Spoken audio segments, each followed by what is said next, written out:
This is the politics of everything, and I'm your host, Amber Daines. Welcome to the podcast where we want to discuss the politics of everything, from money to motherhood, nutrition to narcissism, startups to secularism, the environment to equality, and much more. Our guests are experts in their field or topic of choice, even if you've not yet heard their name. This is a bipartisan podcast, so while we love exploring varied views and get a buzz from a healthy debate, by no means is this a one-sided forum for any one political view. So please listen up and enjoy the politics of everything. Cyber risk is a critical concept that many in the business and government worlds have to deal with on a regular basis, especially in a hyper-connected online world that covers everything from banking to medical records. Claire Pales is the best-selling author of The Secure CIO and director of 27 Lanterns, a consulting company committed to helping organisations create and sustain effective information and cybersecurity teams. For more than 15 years, Claire gained experience establishing teams and leading award-winning security strategies throughout Australia and Asia, including Hong Kong, China, and India. Claire's information and cybersecurity career spans from utility companies and telcos to online and e-commerce teams. Based in Melbourne, Claire is a mum to four, a sought-after speaker, an industry writer and advocate for women in cyber. And here today, she's explaining more about the politics of cyber risk. Welcome to the show, Claire. Thanks so much for having me. Okay, so what did you want to be when you grew up, and did that happen? Obviously cyber wasn't necessarily on the radar, but did you want to be a ballerina or an astronaut? What were the things that you wanted to do? Well, originally I wanted to be a journalist when I was younger, and I, in fact, did my work experience at the local paper. But as a school leaver, I wanted to be a police officer, and I went to uni and studied police studies. And it held my interest in protecting the community, but it also opened my eyes to the world. And I never actually ended up joining the force. But I went on to do a postgrad in electronic crime, and I worked closely with the police early in my career. And I guess working in cyber, some might say I'm in a corporate policing role. And while my dream of journalism never came to fruition, I'm an author and a blogger and an advisor to the industry. So I guess I write for public consumption most days. So I guess I've got the best of both worlds of what I wanted to be when I was a kid. So there is that kind of path where you can look back and join the dots and you can sort of see how you ended up where you are. Yeah, I mean, as you said, cyber wasn't really on the radar sort of 15 or 20 years ago, but my experience sort of evolved after my studies. So I started off as a paralegal and at the Yellow Pages, and it was owned by Telstra at the time. And by chance, I met the woman who led Telstra's support for law enforcement, and I convinced her to give me a job. So I spent the next 11 years at Telstra in corporate security and fraud roles. And then that led me to a job in Hong Kong as a head of cyber. So it sort of evolved. I've always been in sort of security roles throughout my career, but when cyber was really coming to the forefront, I landed in a role in Hong Kong as in a regional position. So, and I really got sort of 10 years of experience in a big hurry in that role. So I'd never planned to work in Asia, and I'm not really a technologist. So I pride myself on helping organisations protect people from cyber attack, I guess, more than from the technology perspective. And yeah, I guess after that, I found a niche in the market and decided to work for myself but remain in cyber. Totally interesting. And look, without wanting to put too much of a gender lens on it, you do mention that you're an advocate for women in cyber. Would there have been many women working in this arena when you were starting out? Yes and no. I guess it really depends on how you define cyber security or information security. So there's a lot of women in the industry across it. But if you come down to sort of specific numbers that are surveyed, it's really only about 10 or 11%, I guess, in the traditional cybersecurity roles. But I had a couple of role models that I looked up to locally, and you know, one of them was the woman that I originally met, and she was doing great things in terms of the technology side. So there's not a lot around, but you can certainly find them if you go looking for them. Absolutely. So tell us a bit about your business, 27 Lanterns. What do you actually do, and who do you mostly work with, in what capacity? So when I decided to work for myself, I looked at my job as a head of cybersecurity, and I considered what I liked best about it, because that was what would, I guess, motivate me to run my business and get out of bed every day. So it was really building teams. And so 27 Lanterns helps organisations find and retain great cybersecurity leaders. And I work with businesses to understand why they're hiring a security leader and the value that person can add to their organisation. And then I coach and mentor that incoming leader. Security is often an isolated role, and so some external support can go a long way to achieving success. And generally, I work with mid-size organisations who are hiring their first cybersecurity leader and help them with direction in terms of that. That's interesting. So how long would that cycle generally take? Like how long would you work with a client who's sort of onboarding someone in that capacity? It can be as short as a few weeks, and as long as one of the engagements I've done took just over 5 months. But I guess it's really dependent on the leader who I'm working with, the hiring manager or the person that will be directly reporting to, and their sort of true sense of what they're after. And once they've got those non-negotiables in place, we can move pretty swiftly and work through the candidates and really come to a landing on who's the most appropriate for the job. And on the flip side of that, if there's no one in the market that is going to meet those non-negotiables, to be upfront and honest about that as well. So it's a work in progress, making sure that you hire the right person for where your organisation is in terms of cybersecurity maturity at the time. And how can businesses become more cyber secure when it seems like the hackers are getting faster and it's more invasive than ever before? It just permeates all level of business and all types of transactions. I mean, what's some of the ways businesses can keep ahead of the pack, if you like? I would definitely recommend that organisations try to get the basics right. So cybersecurity threats or attacks are often opportunistic. So they happen because businesses get busy doing business and they forget about general security hygiene. So keeping your systems up to date. What sort of things are we talking? So keeping your systems up to date with patching. So, making sure that you've always got the most up-to-date versions of software and making sure that someone's keeping an eye on that, especially as new threats come about, and educating staff about their role in protecting organisations. So, you might have heard the old cliche that people are the weakest link in security, and I think that's because people are trying to get their job done and they use technology to do that, and sometimes they take shortcuts to make that happen. So often their heart's in the right place, but they can put their business at risk by doing that.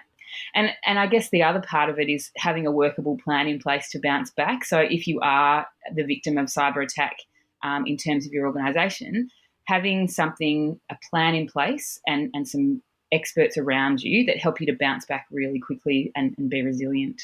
Absolutely great advice. So what are some of the biggest challenges that you've experienced over the years in your sector? Like there's probably millions, but if there was sort of a couple that stood out for you, what would it be? There's probably two that stand out. And one is that more and more businesses are now becoming aware of the need to protect themselves from cyber attack, and it hasn't always been that way. So one of the challenges I've experienced over the years is convincing businesses that becoming more secure isn't just a project, it's a way of doing business. And that's been a challenge. They make an investment in having some security controls put in place or some technology put in place, and then they think, well, that's humming along nicely, so that's the end of the project and we can walk away. But in fact, being more secure is an evolution, and it's every day, and it's building security in from the start in everything that you do in your organisation. And I think the other challenge would be encouraging great people to join the industry, so both students and professionals, and convincing them that cyber isn't all about dark rooms and wearing hoodies and coding and hacking. That's definitely part of it, but it's an industry that also needs passionate people from all walks of life who bring dynamic skills. So there are so many challenges. So just on that, what would be some of the more unusual skills that you think would maybe people might not think of as being suited to this career, but could be? What would be something that you have seen work in terms of that? So cybersecurity needs people from, I guess, for instance, HR or that side of things, because security, as I mentioned, is really a people. You need a people approach to it, and getting people to buy into, what's in it for them and why they should be more secure. And I guess on the flip side of that, we need people with marketing mindsets to market those cybersecurity messages to our business, and to help people to understand that from their perspective that they've got a role to play. We need finance people. So cybersecurity often has financial implications, and from a personal perspective as well. So getting our staff and our employees and our customers to understand that, it could be their livelihood at stake, so they need to take measures to put security controls in place, or to have a stronger password, or just those basic things. So we need people, we need marketing people, we need finance people, we need young people who are, I guess, have grown up with a digital mindset. We need older people who are thinking about things from a more traditional sense, and can, I guess, communicate better with our more senior members of the community as well. So it's really as broad as it is deep in terms of who we need and those skill sets. It's definitely not all technical. While technical is very important, we really need people from all walks of life. That sounds enlightening, because I never knew that. I just, probably had some cliches around what cyber involved, although some of my clients have been in the insurance space and they've been, men and women in cyber, and they certainly wear suits and no dark hoodies. So there you go. I guess one of the rising problems in cyber that many businesses encounter in the current business climate is that it's not just their cybersecurity practices. So we've talked a little bit about what they need to worry about, but also worrying about the cybersecurity protocols of the other businesses that they're working with. And I think that's one of the big challenges of many organisations, particularly if they've got multiple clients and systems in place. How best can this be managed? So I think in terms of third parties, there's definitely a need to choose organisations to partner with who have the same security outlook as you do. So you can have all the security clauses in your contracts, but if the people you partner with don't live and breathe it the same way that you do, then you could be placed at additional risk, and you might be tarred with a brush that they are, that is kind of unfair in terms of the way that you practice. So having your own security standards mapped out and available for those people in your procurement team, or your legal team, or finance, or whoever's choosing the partners for your business, it's critical that they know what standards to uphold and what expectations they should have of third parties, and really trying to reduce any risk that might come through being associated with others. Interesting. So I want to go on to a global topic now. So hacking into elections became global news in the wake of the 2016 presidential election. Why do you think this has become such a attractive, if you like, option for international forces? And how do you think that can be prevented? Because they've even talked about things in Australia like Chinese influence potentially on our elections here. So it seems like we're in a different space when it comes to this kind of election process. What's your perspective on that from a cyber risk point of view? So I think it's attractive for a few reasons. Cybercrime can be quite cheap. So it's quite easy to mobilise and take action by using people who are in remote locations, who can hide their identity and hide exactly where they are using technology. And for a relatively cheap or small amount of money, you can get the outcome that you're after. And in this day and age, many people are looking for ways that technology can help us get ahead, and that can be for both good and for evil. I read a recent study about security professionals in the US, Australia, and the UK, and how concerned they are about this type of cybercrime in elections. And it's clear that nearly all security professionals are concerned about this, and not just about sort of the voting machines, but also about the back end. So it's not just about sort of protecting the parts of technology that we're in close contact with. It's about where the election data is stored, and that can be the most vulnerable part. And I guess we don't really think about that. We think about what's right in front of us. And I think prevention of this sort of cyber attack is a pretty strong word, because in reality, if somebody wants to target the machines, then they're likely to find a way in. But it doesn't mean that the people who own these systems, and I think in many ways they're kind of critical infrastructure, because they're the conduit to deciding who is going to be leading our countries and who's going to be protecting our physical borders. So we really need to think about who's building these machines and this infrastructure, and what actions are they taking to lock down them as much as possible. So I guess from the political perspective, it comes back to my answer earlier about partnering with organisations that are really thinking about security at the same level as our governments and those in other countries. Totally. And I think it's one of those things, and now it's top of mind because it has become so newsworthy as well. Perhaps 5 years ago, we wouldn't have even really thought about that in terms of the more Western democratic countries anyway, we would have seen that as something that, election meddling was something that happened in dictatorships. So I think it's just a sign of the times as well that everyone needs to be more aware of this as a possibility. So you mentioned before the lady who gave you your first, I guess, foray into cyber, but have you had any other memorable mentors in your career? And if you could explain a little bit about who they are and what they've taught you. Sure. So I've had a lot of people, I guess, that I've looked up to in terms of role models, but two people that stand out the most would be one who was a boss of mine at Telstra, and he encouraged me to take every opportunity that came at me with two hands and sort of really hold on. And he'd had some regrets in his own career journey. And I guess I was able to learn from his experience, especially when it came to things like taking roles overseas and starting my own business. And, he really encouraged me at an early age. He promoted me to be a manager when I was only about 24.